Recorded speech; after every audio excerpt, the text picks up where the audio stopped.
The reason I don't like the terminology fishing for the customer is there's sort of trickery in that. We're not trying to put a little piece of bait in to connect to your customer. Not to mention the hook hurts the fish.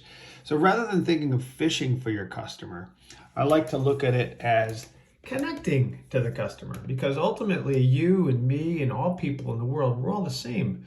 We basically have feelings. We want to rely on our feelings. That's why I drew the human heart here, is to connect to the feeling of the customer. That's why that's really important.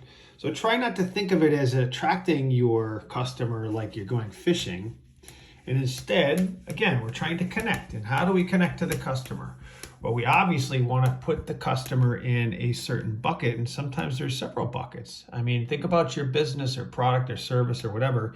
Typically, you'll have, let's say, bucket number 1, bucket number 2, and bucket number 3, right? And I love working in threes.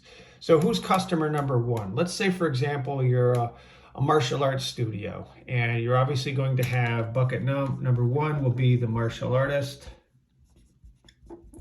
right?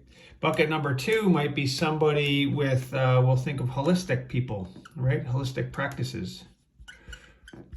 And then bucket number 3 might be wellness and health, okay? And it's important to know about these different groups, because this person in this bucket, right, is going to have a complete different mentality than the person in this bucket. And obviously the person in bucket number 3 is going to be different as well, right?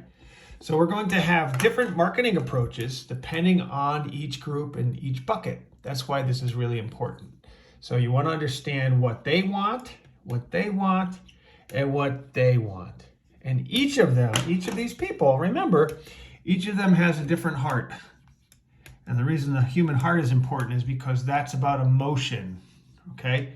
We're talking about emotion. So when we're marketing to our buckets or our groups of people, we want to indicate that. We want to create a sheet of who we're contacting for each bucket. And then we want to think of connection, okay? That's really, really important here. Really important is connection. Human connection equals sales and ultimately a happy customer. And that's what we all want.